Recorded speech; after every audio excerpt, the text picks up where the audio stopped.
Dalam akuntansi manajemen membutuhkan pemahaman arti biaya dan yang berkaitan dengan biaya. Pembebanan biaya memerlukan keakuratan untuk menghasilkan informasi yang berkualitas tinggi dan dapat digunakan untuk membuat keputusan yang baik. Dalam pembebanan biaya, ada penelusuran langsung, penelusuran penggerak, dan alokasi. Sebelum masuk lebih dalam, kita perlu mengetahui arti dari biaya. Biaya adalah kas atau nilai setara kas yang dikorbankan untuk mendapatkan barang atau jasa yang diharapkan memberikan manfaat saat ini atau di masa depan bagi organisasi. Biaya ini dikeluarkan untuk mendapatkan manfaat di masa depan. Jika pada perusahaan yang berorientasi laba, maka masa depan biasanya disebut dengan pendapatan. Ketika biaya yang dihabiskan telah menghasilkan pendapatan, maka biaya tersebut dikatakan dengan biaya kadaluarsa atau bisa disebut dengan beban. Pada setiap periode, beban akan dikurangkan dari pendapatan dalam laporan laba rugi untuk menentukan laba. Jadi, memahami biaya berarti benar-benar mengetahui biaya suatu objek. Oleh sebab itu, pembebanan biaya untuk menentukan biaya dari objek tersebut merupakan informasi yang penting yang perlu diketahui oleh manajer. Selanjutnya adalah objek biaya. Nah, pada slide sebelumnya sudah dijelaskan bahwa memahami biaya berarti benar-benar mengetahui biaya suatu objek. Jadi objek biaya sendiri dapat berupa apapun, seperti produk, pelanggan, departemen, proyek, aktivitas, dan lain-lain yang digunakan untuk mengukur dan membebankan biaya.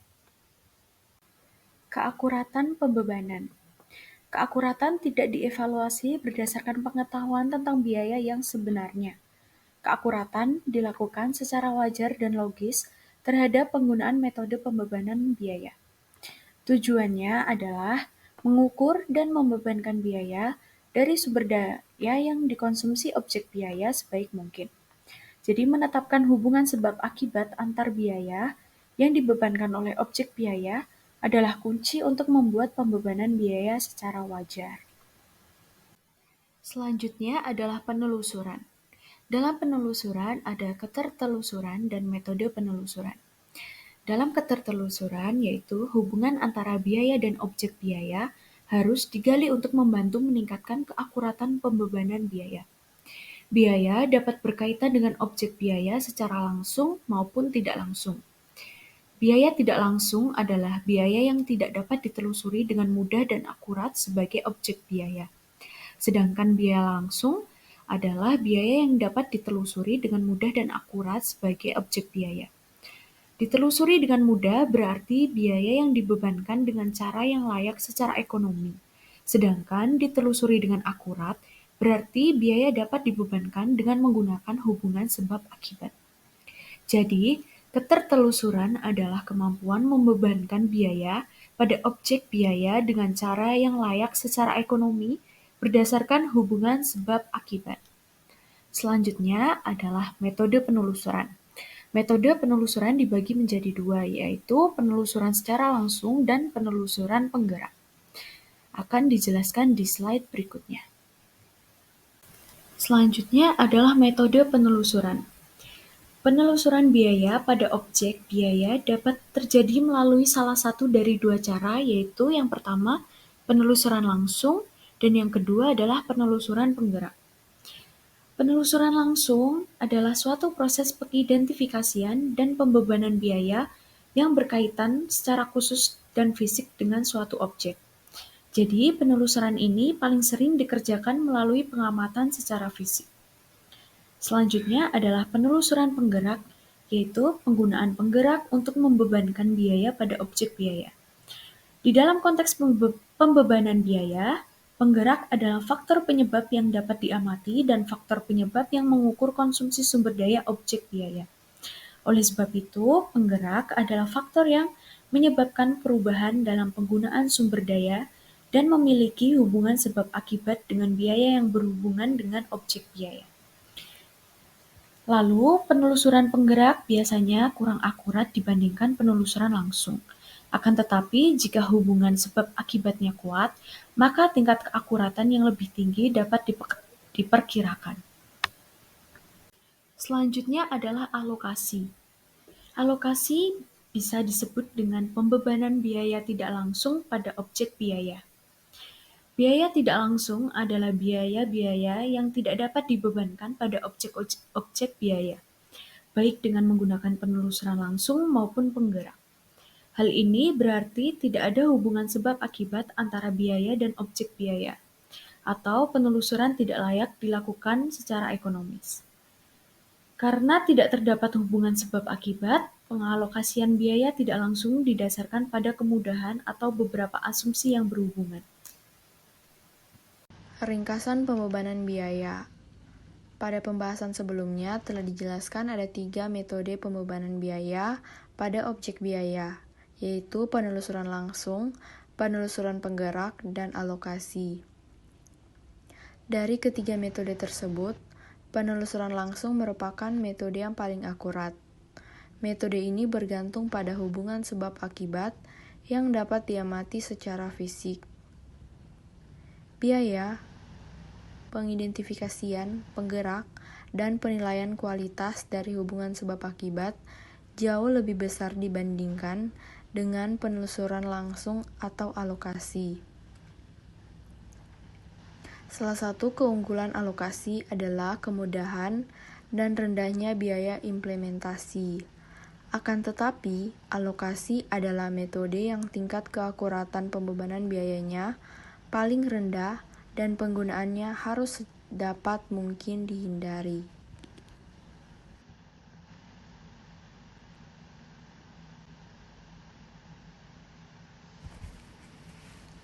Harga pokok produk dan jasa. Produk berwujud adalah barang yang dihasilkan dengan mengubah bahan baku melalui penggunaan tenaga kerja dan masukan modal seperti pabrik, lahan, dan mesin. Contoh produk berwujud adalah televisi, hamburger, mobil, komputer, pakaian, dan perabotan. Jasa berbeda dengan produk berwujud dalam 4 dimensi penting. Yang pertama, tidak berwujud. Pembeli jasa tidak dapat melihat, merasakan, mendengar, atau mencicipi suatu jasa sebelum jasa tersebut dibeli. Yang kedua, tidak tahan lama. Artinya, jasa tidak dapat disimpan untuk kegunaan masa depan oleh pelanggan. Tetapi ada beberapa kasus yang tidak umum, yaitu saat barang-barang berwujud tidak dapat disimpan, tapi harus dikonsumsi saat diadakan. Meskipun jasa tidak dapat disimpan, beberapa jasa seperti operasi plastik memberi pengaruh jangka panjang dan tidak perlu diulangi oleh pelanggan tersebut. Pengaruh jasa jangka pendek, contohnya jasa rekening giro, jasa penjagaan rumah, dan binatu. Yang ketiga, jasa tidak dapat dipisahkan. Artinya, produsen dan pembeli jasa biasanya harus melakukan kontak langsung saat terjadi pertukaran. Contohnya, pemeriksaan mata mengharuskan kehadiran pasien dan dokter spesialis mata.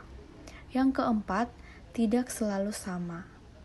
Artinya, terdapat peluang variasi yang lebih besar pada penyelenggaraan jasa daripada produksi produk.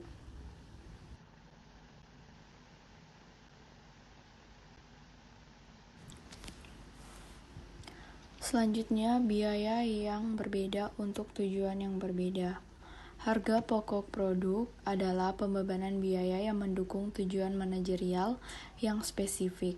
Arti harga pokok produk bergantung pada tujuan manajerial yang sedang berusaha dicapai. Hal ini mengilustrasikan prinsip manajemen biaya yang fundamental, yaitu biaya yang berbeda untuk tujuan yang berbeda.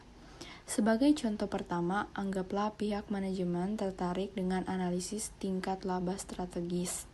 Demi mendukung tujuan ini, manajemen memerlukan informasi tentang semua pendapatan dan biaya yang berhubungan dengan suatu produk.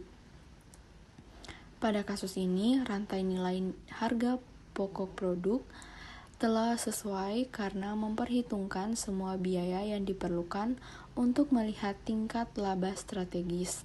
Rantai nilai internal perusahaan adalah seperangkat aktivitas yang dibutuhkan untuk mendesain, mengembangkan, memproduksi, memasarkan, mendistribusikan, dan melayani produk. Rantai nilai harga pokok produk diperoleh dengan membebankan biaya pada serangkaian aktivitas yang mendefinisikan rantai nilai, kemudian membebankan biaya dari berbagai aktivitas itu pada produk.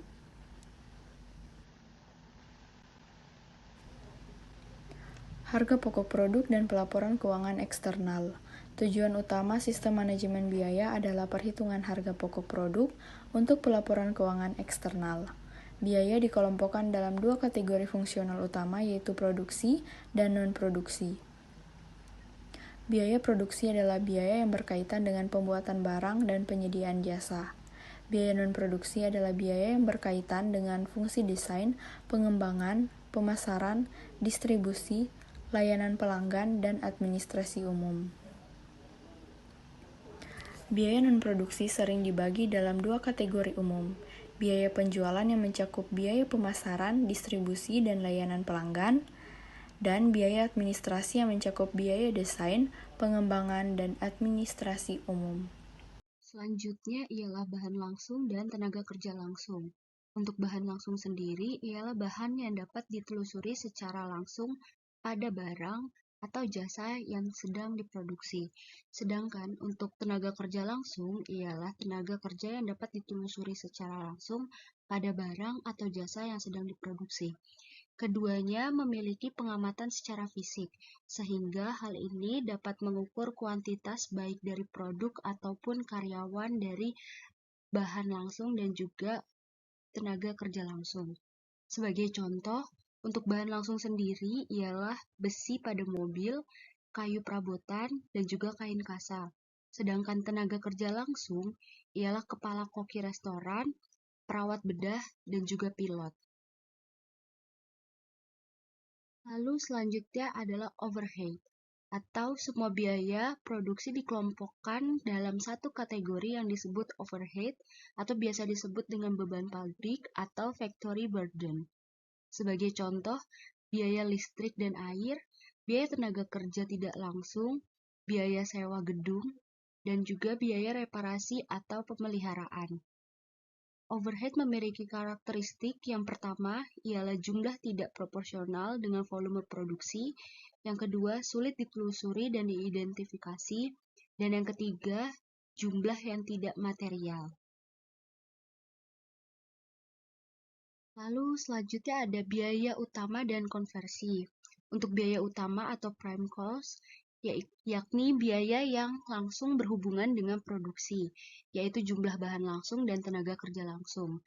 Sedangkan biaya konversi atau conversion cost adalah biaya yang terjadi dalam membantu mengelola biaya langsung menjadi produk selesai atau barang jadi, yaitu penggabungan atau penjumlahan biaya tenaga kerja langsung dan biaya overhead pabrik. Lalu untuk biaya penjualan dan administrasi memiliki pengertian, biaya penjualan merupakan biaya yang dikeluarkan untuk melaksanakan kegiatan pemasaran produk. Sebagai contoh ialah biaya iklan, biaya pengiriman, dan layanan pelanggan. Lalu untuk biaya administrasi sendiri merupakan biaya untuk mengkoordinasikan penelitian dan pengembangan kegiatan produksi dan juga pemasaran. Sebagai contoh ialah biaya gaji karyawan di bagian keuangan.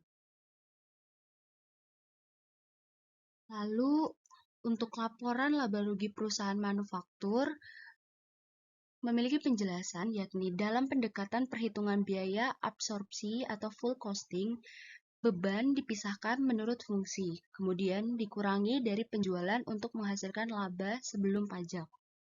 Lalu selanjutnya ada HPP atau harga pokok produksi atau cost of goods manufactured, adalah total biaya barang yang diselesaikan selama periode berjalan. Sedangkan untuk harga pokok penjualan atau cost of goods sold, Ini biaya bahan baku langsung, tenaga kerja langsung, dan overhead yang melekat pada unit yang terjual.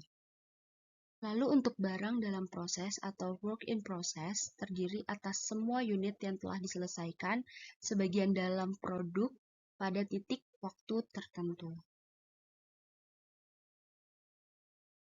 Lalu kita masuk ke dalam jenis sistem akuntansi manajemen, di mana sistem akuntansi manajemen dapat diklasifikasikan terdapat dua jenis, yaitu yang pertama ada sistem akuntansi manajemen berdasarkan fungsi atau functional based management atau yang biasa disingkat FBM. Itu dikenal dari tahun 1900-an dan masih digunakan secara luas dalam sektor manufaktur dan jasa. Sedangkan untuk sistem akuntansi manajemen berdasarkan aktivitas atau Activity Based Management atau yang biasa disingkat ABM merupakan sistem yang lebih baru atau pembaruan dari sistem akuntansi manajemen berdasarkan fungsi. Pada laporan laba rugi ini terdapat penjualan, lalu dikurangi dengan beban. Bebannya itu terdapat dari harga pokok penjualan jasa yang terdiri dari barang dalam proses awal, lalu ditambah dengan biaya jasa yang seperti bahan baku langsung, tenaga kerja langsung, overhead, lalu ada total, lalu ada dikurangi barang dalam proses akhir. Setelah dikurangin akan terdapat margin kotor. Nah, untuk margin kotornya ini akan dikurangi dengan beban operasi, seperti beban penjualan dan beban administrasi. Setelah itu akan ketemu laba sebelum pajak. Selanjutnya, sistem akuntansi FBM versus ABM. Kedua model ini memiliki dua dimensi, yaitu dimensi vertikal. Dari model ini menggambarkan biaya dibebankan pada objek biaya, seperti produk dan pelanggan. Sedangkan dimensi horizontal memperhatikan bagaimana sistem mencoba memperbaiki efisien operasional dan mengendalikan biaya.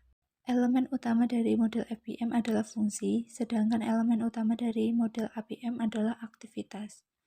Fungsi biasanya dikelompokkan dalam unit organisasi seperti departemen dan pabrik. Contohnya teknik, pengendalian kualitas, dan perakitan. Untuk aktivitas dengan tujuan umum dikelompokkan bersama dalam satu bentuk proses.